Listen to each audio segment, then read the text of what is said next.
Hello everyone, this is Banter Bill, and welcome to Crucible of Eternity, Path 1 Dungeon Guide. This is not a speedrunning guide, but a guide meant for those who are new to the dungeon, or for those who need a refresher. Starting off, I'm going to pull these 3 ice elementals to us. I'm going to stack to the left inside the room. The main attacks that you want to watch out for with these ice golems are their Ice V attack, which will knock you down and do a lot of damage, and their AoE attack. You can reflect the Ice V attack, but you have to place the reflect before they spawn to attack, so it's kind of a guess on whether you get the reflect off or not.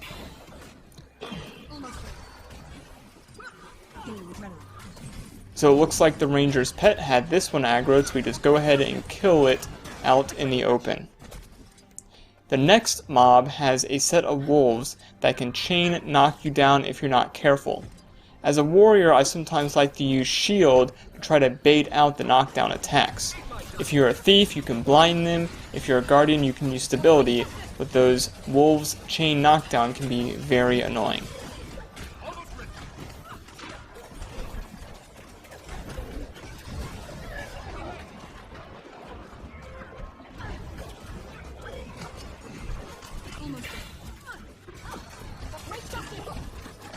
Alright, so we killed the last wolf, and then we're off to fight the champion wolf. This champion is technically skippable, however most groups will fight it for the champ bag, and because Spire may get stuck on it. I like to let Spire draw the aggro first thing. He has this frost ground attack that does a lot of damage and has no tell that I'm aware of, so it's difficult to dodge.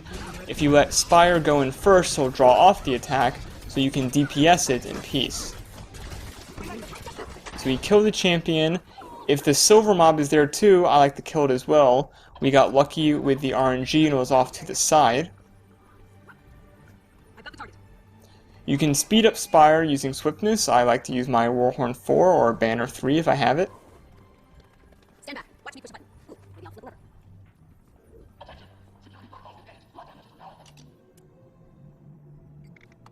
And now we're off to fight Subject Alpha. If this is your first time doing COE, you better get used to Subject Alpha, because he appears 3 times in each dungeon. The Subject Alpha in Path 1 is different than the Subject Alpha located in Path 2 and 3. He does not have the ground AoE attack that you need to dodge. Instead, he has a fire attack that lights you on fire in AoE range.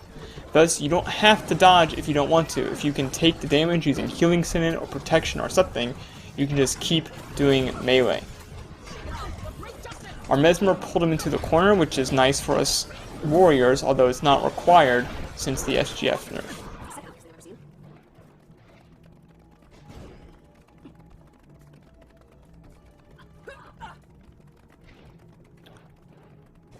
Alright, now we're on the next group of golems.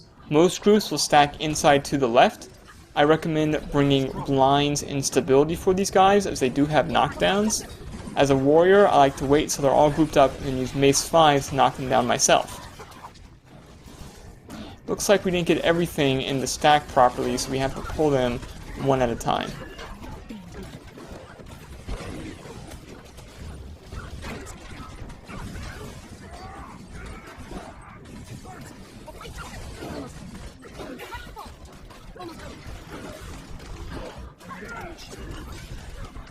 So we kill those golems and we're on to the laser parts. My tip for the lasers is to face sideways and then strafe and jump. I find it much easier to time my jumps that way. It looks like I'm jumping backwards, but I'm actually jumping off to the side. Only 2 people need to make it to the end. One person can hit both the switches on the right if you stand in the middle of the switches and hit F once. The goal here is to time it so you'll hit the switches at approximately the same time. The gimmick of this boss is that these turrets out in the open will give him buffs every time they hit him. I find that the only turret you need to worry about is the protection turret. Killing the protection turret speeds things up a bit. I really don't find that you need to worry about the retail or the regen turret. If you want to, if that retail is killing you, I just recommend staying in melee range and have your teammates revive you if you go down. I also recommend fighting in melee. As you can see, it's annoying to have to pick up ranged characters and to leave the melee stack. Additionally, if you fight the golem near the protection turret, you can kill the turret before it even spawns.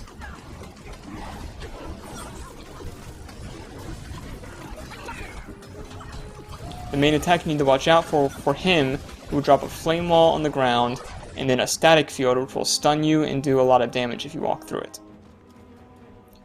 Most groups, even in pugs, will do this 1-4. 1-4 means that one person will start on the console, and then 4 people will do the console after that one person. Every time someone finishes the console, a group of 3 elites will spawn. Meanwhile, during this whole event, suicide bombs will run up to the players and will knock them down if they explode. Thus, you can't do all 5 players at once, unless you're very good in the speedrun, so most groups will have one person do it, will spawn the 3 elites, stack off to the left, and then one person will then guard the 4 people so they hit the switch 5 times in total. We do it this way so we kill the least amount of elites as we can. Again, our ranger in this group, I'm not sure if he wasn't reading the chat. It seems like throughout this whole run, either he didn't understand English or wasn't reading the chat, so he sometimes misses our stacks.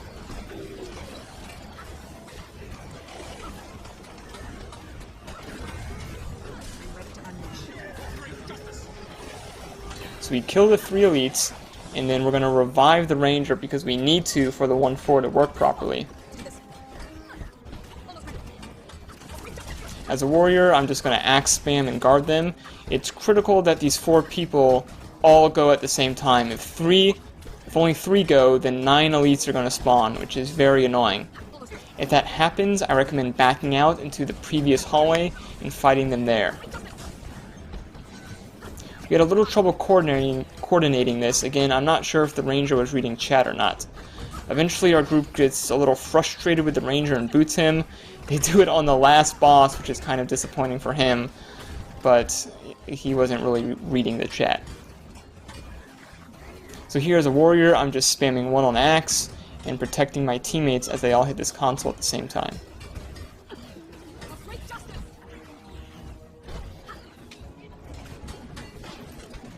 Alright, so we hit the console. You want to immediately get out of there because 12 elites are going to spawn.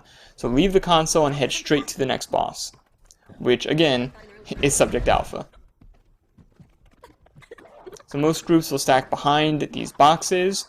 When the dialogue pops up, you want to choose Let the Inquest members die. If you don't, you just have to fight these elites. So you always choose Let the Inquest members die. If you're fast enough, you can actually tag the mobs before they die, and you may get loot.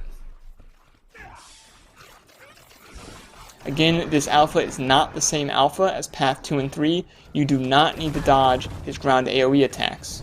They will not insta-down you. So all you have to do is stack in melee and DPS him down.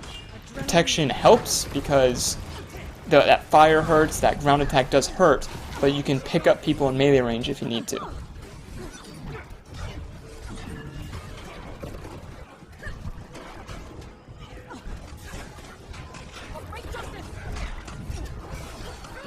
Additionally, he will spawn purple crystals. If his purple crystal attack will stun someone unless you destroy the crystal. So stacking in melee range also makes the group able to kill Subject Alpha and cleave the crystal at the same time.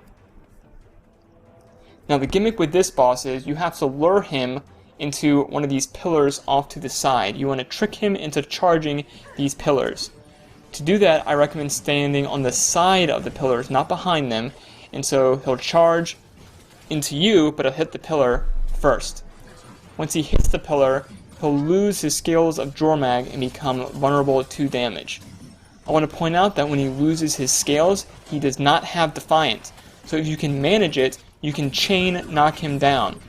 Mace 5, Ice Bow 5, Fear Me Against the Wall, Sanctuary, these are all good CC skills to keep him permanently crowd controlled. If you don't do that, he'll just get Scales of Jormag again. You need to lure him into these side pillars. So that's what we do. We just lure him into the side pillars, DPS, lure him into the side pillars, DPS, and we just keep doing that until he's dead.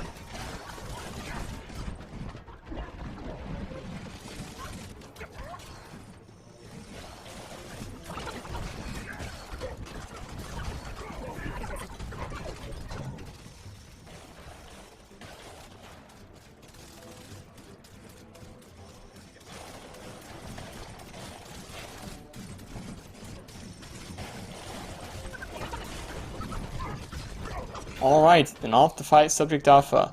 I'm sorry to say that our ranger here broke the camel's back in terms of mistakes.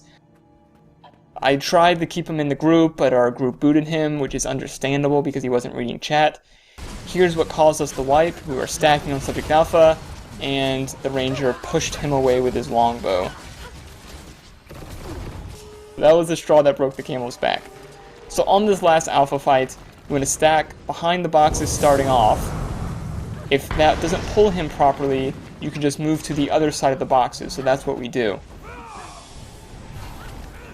If anyone is in range who will drop those Dragon Tooths on you, you need to dodge those Dragon Tooths. That will insta down most classes.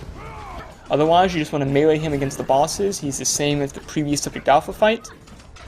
You may go down from this fire and from his attacks, but if you have protection or if your group is all stacked, you can quickly revive the people who go down. And that's what we do.